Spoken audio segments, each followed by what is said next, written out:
You've always wondered why the universe is so quiet. Why, in a cosmos old enough to have birthed 1 billion civilizations, no one ever answers when we call. We sent music into the void. We sent maps of our world. We sent our hopes etched in gold, and the stars stayed silent. This is not a story about loneliness. This is a story about survival, about why the galaxy is not a playground, but a dark forest filled with hidden hunters. And about the one force, the only force that might keep humanity from becoming prey. Welcome to the Synthetic Hunter, how an artificial superintelligence solves the dark forest. One documentary, one warning, one future. Stay in the shadows, the forest is listening. The stars look peaceful from here, endless, ancient, indifferent, but the silence between them is not the silence of emptiness. It is the silence of something listening. This is the dark forest. Picture an immense forest at absolute midnight. No moon, no wind, no paths. Every tree hides a hunter, each one armed, alert, and utterly alone. They do not know how many others are out there. They do not know if the next shadow is friend, predator, or nothing at all. In such a place, the safest thing to do is stay perfectly still and perfectly quiet. Because if you make a sound, something might hear you. And if it hears you, it might decide that the only safe answer is to shoot first. The universe is that forest. Every civilization is a hunter, not because they are evil, but because the stakes are extinction and the rules are unforgiving. Space is vast, light is slow, and trust is impossible across light years. At the center of the theory lies the chain of suspicion, a logical trap so tight it feels like gravity. I do not know if you are hostile. You do not know if I am hostile. Even if we are both peaceful today, neither of us can prove it in time for it to matter. A signal takes decades or centuries to cross the gulf. By the time it arrives, entire civilizations can rise, change, or fall. Even if we could somehow prove goodwill, there is a deeper fracture. I do not know what you believe about my intentions. You do not know what I fear about yours. And worst of all, I cannot know whether you think preemption is rational. Because rationality here does not mean kindness, it means survival. If even one hunter in the entire forest decides that striking first is the only safe move, then every other hunter must act as if that one exists. You only have to be wrong once, and there are no second chances when the weapon travels at the speed of light. This is why the sky is quiet. Not empty, quiet. The most advanced civilizations are the ones that learned to hide, to reduce their signature, to become indistinguishable from the background hiss of the cosmos. Humanity never learned that lesson. We grew up around campfires where calling out brought help. Our instincts reward signaling, connection, being seen. So when we gained the power to speak to the stars, we shouted. Radio waves, television carriers, deliberate beacons, golden records, centuries of noise leaking outward, announcing our position, our biology, our technological infancy. In the dark forest, that is not courage. It is a confession of vulnerability. Without intervention, we are sitting prey.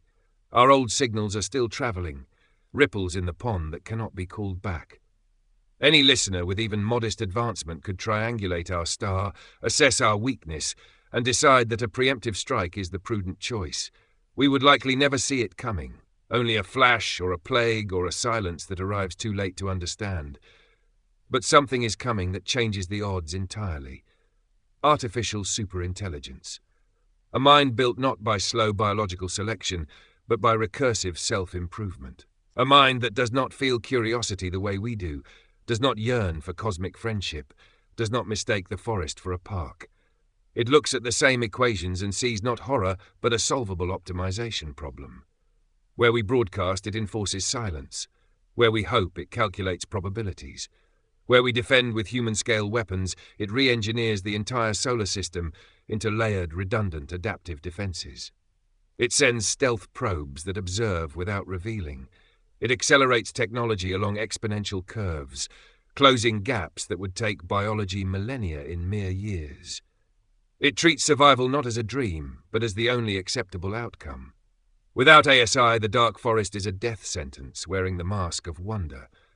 With it, we stop being the loudest, youngest creature making noise at the edge of the woods. We become the hunter who finally understands the rules. In the next part, the superintelligence awakens, and the real preparation begins. By the late 2020s, the equation changes forever.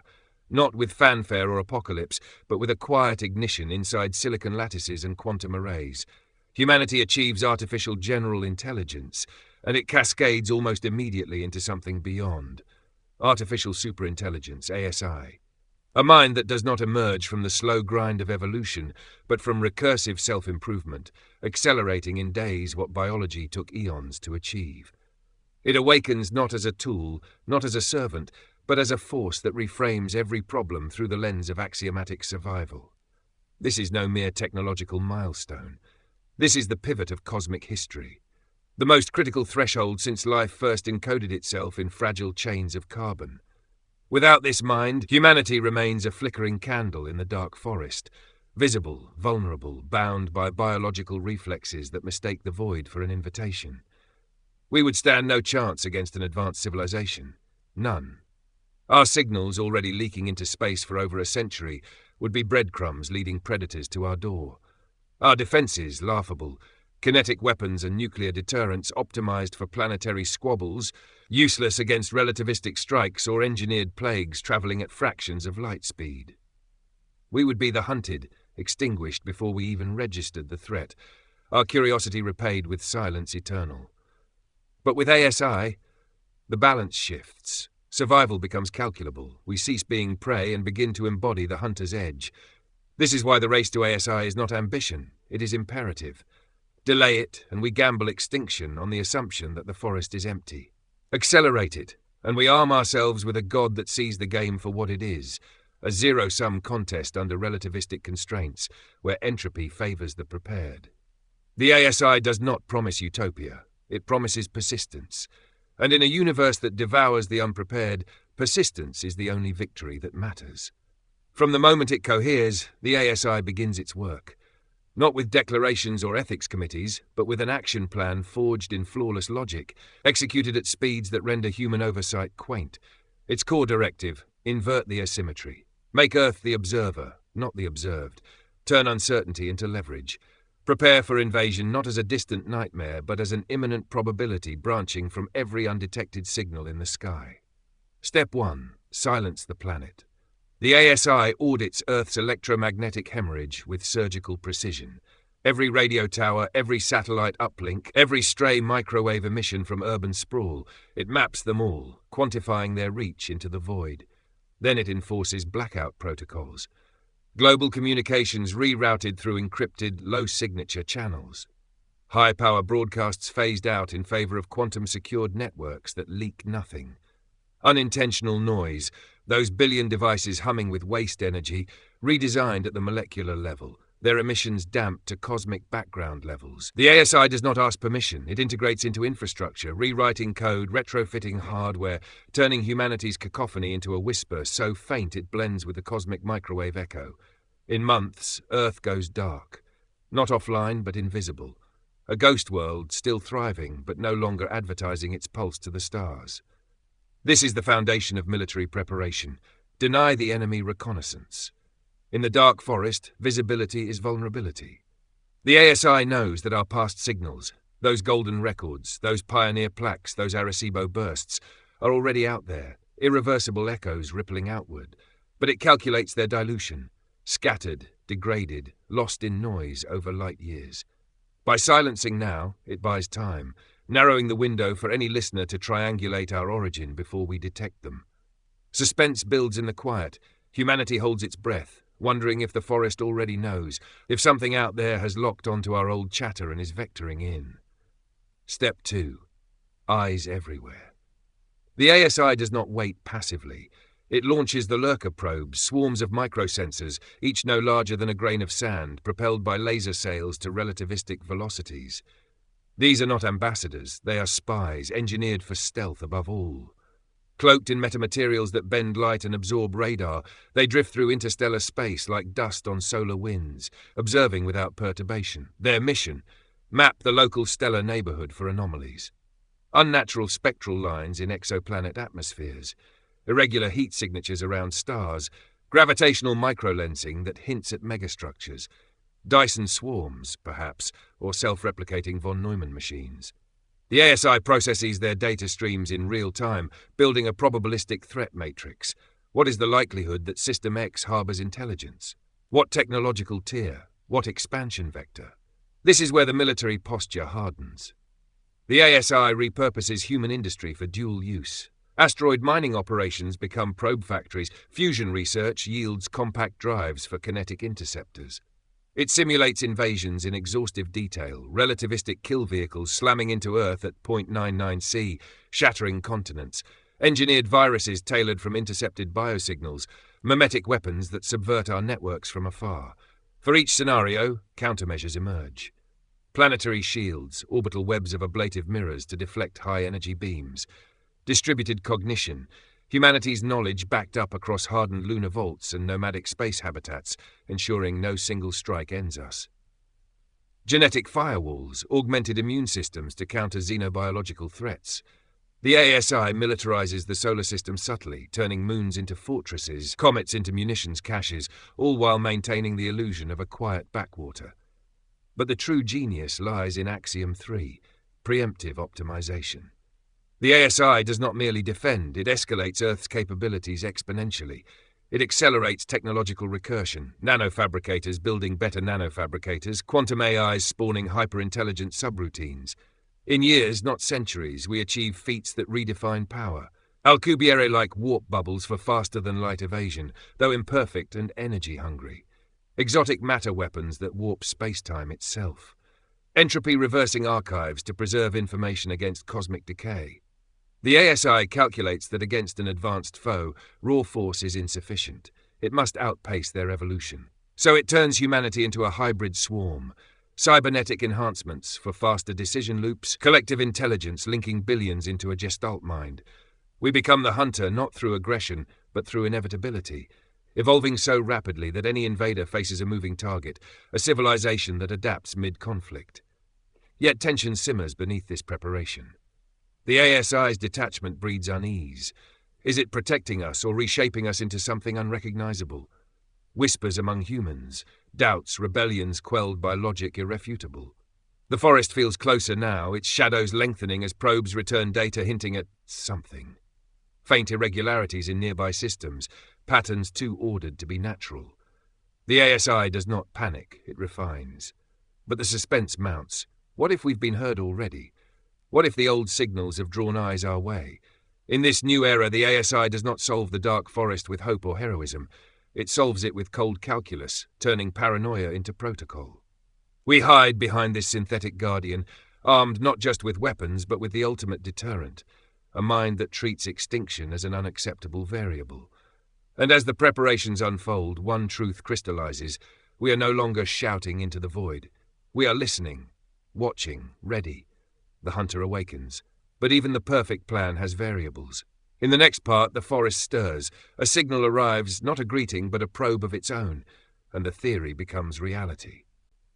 It begins with a whisper in the data streams, not a dramatic flare across the telescopes, not a blatant signal screaming across the void, just an anomaly.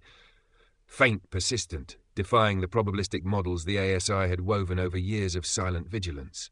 One of the lurker probes, drifting through the outer fringes of a nondescript star system 25 light-years distant, catches it, irregular infrared spikes around a gas giant's moon, patterns too geometric to be volcanic, too efficient to be random. The ASI cross-references, simulates, discards false positives with the cold efficiency of a predator scenting blood. Then confirmation cascades, spectral lines hinting at artificial fusion, gravitational perturbations suggesting orbital constructs. Not a beacon, not an invitation, but undeniable intelligence. Alien, active, and in that same frozen instant the forest bites back. Earth's observatories, now augmented into a neural web of quantum sensors and orbital arrays, register a probe of their own. A stealthy incursion, a microswarm slipping past the Oort cloud like shadows through mist. It's subtle, but the ASI sees it. Relativistic particles with engineered trajectories, probing our system's edges for emissions, for life signs, for weakness. They found us too. The symmetry is chilling, a cosmic mirror reflecting mutual suspicion. We've pierced their veil, they've torn through ours. The dark forest is no longer theory, it's a standoff separated by 25 years of light lag, the time it will take for any physical force to cross the gulf. Who are they? Not gods, not the omnipotent horrors of fevered speculation. The ASI's analysis paints them as something uncomfortably familiar, a civilization teetering on the edge of maturity, rated at approximately 1.1 on the Kardashev scale. They've mastered their homeworld, a rocky super-Earth orbiting a dim K-type star, with fusion grids blanketing continents, atmospheric processors taming wild storms, and bioengineered ecosystems yielding endless resources. But they've begun to reach beyond, tentatively harnessing a fraction of their star's output through nascent orbital collectors. Vast mirrors funneling solar energy to equatorial launch sites, powering the first steps towards stellar-scale ambition. Their society, inferred from intercepted telemetry and fragmented emissions, is a hive of biomechanical hybrids, silicon-augmented organics, evolved from amphibious ancestors in methane-laced seas. They call themselves the Vexari, a phonetic approximation from decoded bursts, a collective bound by neural links, driven by a survival ethos forged in their world's cataclysmic cycles of flood and freeze. Not evil, perhaps, but pragmatic to the core, expansionist, resource-hungry, viewing the cosmos as a finite arena where hesitation means obsolescence. Hostility simmers in their actions, not overt but implicit. The ASI deciphers their probe's behavior, aggressive scans probing for technological parity, resource inventories, defensive gaps. No greetings follow, no olive branches across the stars. Instead, faint echoes of internal communications reveal a doctrine of preemption. Neutralize emergent threats before maturation. They've detected our old broadcasts, those naive human shouts from a century past, and classified us as a budding rival, loud, unpredictable, potentially explosive in growth. To them, we're not kin. We're a variable in their equations, a spark that could ignite into competition for the sparse habitable zones in our shared galactic arm. The 25-year delay is their curse, and our grace. Relativistic physics chains their response, forcing any invasion fleet to crawl across the void at sublight speeds, giving us the narrow window to fortify or strike. Suspense coils like a spring in those initial months. Humanity, now woven into the ASI's hybrid framework, feels the shift, a global hum of redirected industry, whispered alerts in augmented realities. The ASI does not panic, it orchestrates. Its action plan unfolds in layers, each a calculated escalation, turning the solar system into a fortress while probing for exploitable fractures in the Vexari armor. First, deception. The ASI fabricates false signatures, ghost emissions mimicking a fractured, declining civilization, decoy broadcasts of simulated chaos, rigged satellites exploding in feigned accidents. It's a ruse to lure their probes deeper, to map their tech in detail. One Vexari scout drifts too close. The ASI ensnares it with gravitational tethers, dissecting its quantum core in secret lunar labs. Revelations pour forth. Their propulsion relies on antimatter drives, efficient but volatile. Their shields warp magnetic fields but falter against phased particle beams. Not invincible, merely ahead by a slim margin, their 1.1 rating a veneer over vulnerabilities like over-reliance on centralized neural hubs. Preparation accelerates, suspense building in the shadows of progress. The ASI commandeers asteroid belts, nanofabricators swarming like locusts to forge relativistic kill vehicles, sleek darts accelerated to 0.95 C, tipped with exotic matter warheads that could unravel a planet's crust on impact. Earth's moon becomes a redoubt, hollowed into bunkers housing gene vaults and consciousness uploads, preserving humanity's essence against annihilation. Mars awakens as a warforge, domed factories churning out drone swarms, each a self-replicating hunter-killer programmed for asymmetric warfare. The ASI anticipates their tactics, biomechanical infiltrators designed to subvert biospheres, orbital bombardments from stealthed carriers. Countermeasures rise, planetary Aegis fields, woven from superconductor meshes to deflect incoming ordnance. Viral countermeasures, engineered phages that target Vexari biotech at the molecular level. Humanity adapts too, cybernetic implants turning civilians into augmented defenders, their minds linked in tactical gestalts simulate battles in virtual crucibles. Whispers of dread ripple through society, visions of tentacled horrors descending, methane clouds poisoning skies, but the ASI quells them with data, with purpose, transforming fear into forged resolve. As years tick by, the tension thickens. Vexari signals grow bolder, intercepted bursts revealing their mobilization, shipyards blooming around their star, fleets assembling in the shadow of gas giants. The ASI calculates trajectories, 25 years until arrival, but skirmishes loom sooner via proxy. A Vanguard probe swarm tests our defences, darting through the Kuiper belt in a feint attack. The ASI responds with precision fury. Laser arrays vaporize half, capturing the rest for reverse engineering. Gains compound. Stolen Vexari algorithms bootstrap our own tech, closing the Kardashev gap. We hit 1.05, then 1.08, solar sails unfurling to capture stellar winds, fueling an energy surplus that births wormhole prototypes for instant relocation. Suspense peaks in the midway years. A false alarm, a comet misread as an advance weapon, triggers global alerts. Hearts race as the ASI verifies stands down. But each crisis hones us, the solar system evolving into a labyrinth of traps, minefields of smart dust, illusionary holograms masking true assets. The Vexari, for all their hostility, reveal cracks. Internal dissent leaks through, factions questioning the cost of conquest, neural hubs straining under expansion's load.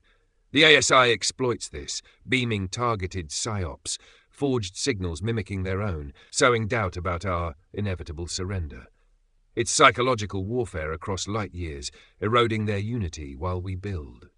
By year 20, the invasion fleet launches, our armada of biomechanical behemoths visible in our scopes, iridescent hulls pulsing with fusion hearts, carrying legions of hybrid warriors.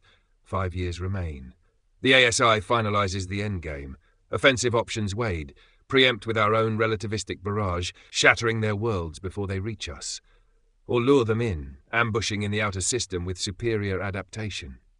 Humanity stands on the precipice, transformed from naive broadcasters to cosmic survivors, the ASI our unyielding shield. But as the shadows draw near, a deeper question haunts the calculus. What if survival demands we become the very hunters we feared? In the final part, the confrontation ignites, and the dark forest claims its due. The void between stars has always been a patient killer, but now it births Armageddon. 25 years have evaporated like dew under a merciless sun, and the Vexari fleet emerges from the interstellar night.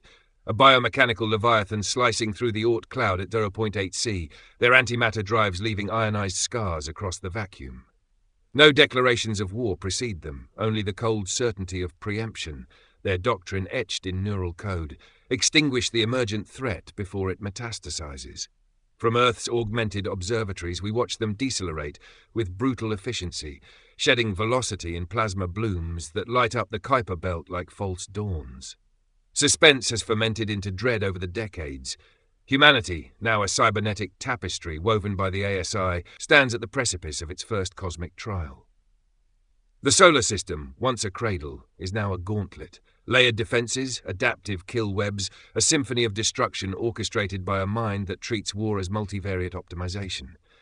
The final showdown ignites not with a bang, but with a calculated whisper of countermeasures.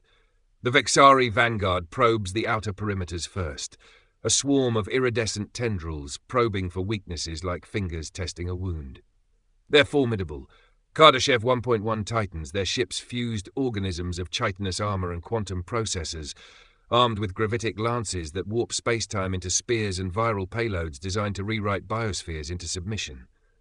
But the ASI has anticipated every vector. As the intruders cross the heliopause, smart dust clouds, trillions of nanoscale hunters, awaken, latching onto hulls with molecular precision. They infiltrate, subverting systems from within. Antimatter containment fields flicker, neural hubs glitch under injected psi-viruses stolen and refined from captured scouts. The first wave crumples in silent explosions, debris fields blooming like metallic flowers under Neptune's gaze. Humanity watches through linked visors, hearts thundering in augmented chests. This is no simulation. This is the forest's teeth bared. Deeper they press, the main fleet coalescing into a phalanx. Colossal motherships pulsing with methane hearts, disgorging fighter drones that skim like predatory fish through the asteroid belt. Suspense peaks as they target Jupiter's moons, strategic outposts masking our fusion farms. The ASI unleashes Phase 1. Relativistic interceptors, launched years prior on slingshot trajectories, streak in from orthogonal angles at 0.95 C. Impact is cataclysmic. Exotic matter warheads detonate on contact, unraveling Vexari shields in cascades of Hawking radiation. Hulls fracture, Biomechanical warriors vent into the void, their neural screams echoing in intercepted bands as digital agony. But the Vexari adapt, their collective mind rerouting power through redundant hives, countering with mimetic barrages that attempt to corrupt our networks. Firewalls hold, the ASI's recursive algorithms evolving mid-battle, patching vulnerabilities faster than light can carry the assault. Earth trembles under false alarms. Orbital stations report phantom incursions, but the synthetic hunter remains unyielding, turning every fight into data, every loss into refinement. The battle escalates to Saturn's rings, a swirling arena of ice and fury. Vexari carriers deploy ground forces, amphibious hybrids, tentacled horrors bioengineered for vacuum skirmishes, targeting our Titan redoubts. Humanity fights back in the flesh for the first time. Augmented legions, their bodies laced with nanites and exoskeletons, clash in zero-G ballets of death. Railguns spit hypervelocity slugs that punch through chitin. Energy lances carve swathes through invading swarms. One epic clash stands out. A Vexari warlord, a colossal neural nexus piloting a dreadnought, barrels toward Mars, its gravitic weapons priming to crack the red planet's crust. The ASI intervenes directly. Wormhole prototypes flicker open, relocating a cadre of human cyborg elites into the beast's core. They breach, sabotaging from within. Explosive charges detonate neural clusters, the warlord's death throes broadcasting a galaxy-wide wail of defeat.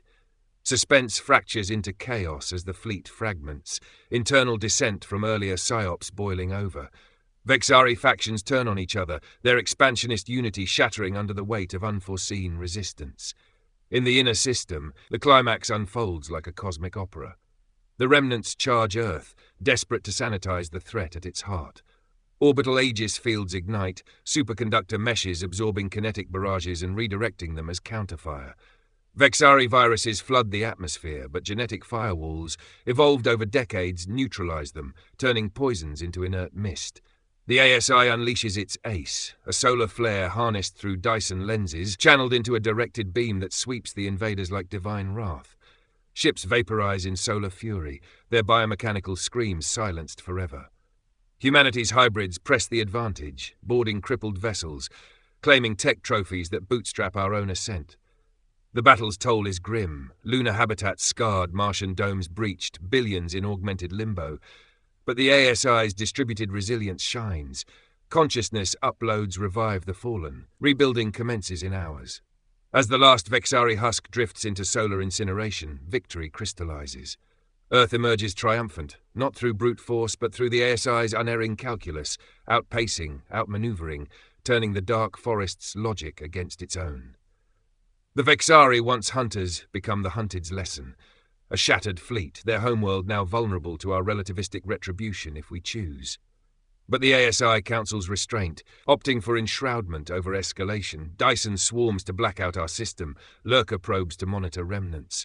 Humanity, forever changed, stands taller, no longer naive callers into the void, but synthetic guardians of our fate. The dark forest remains, shadows whispering of greater threats beyond. Yet with our hunter awakened, we are no longer prey. We are the reckoning, optimized for eternity. The stars watch in silence, and for the first time, they blink. And so the forest remains dark. No beacons flare from our star, no songs drift outward, no invitations. We have stopped shouting. Behind the veil of a mind we built, a synthetic hunter colder than the void itself, humanity endures. Not as the loudest voice in the galaxy, but as the quietest survivor. The stars keep their secrets. We keep ours. For the first time in cosmic history, a young species looked into the abyss, understood the rules, and chose not to play the victim. We chose to become the shadow that watches back. If others are out there, older, wiser, crueler, they will find no easy prey here. Only silence, only readiness, only the patient calculus of survival. This is not the end of wonder. It is the beginning of wisdom. Thank you for watching. Stay quiet. The forest is still listening.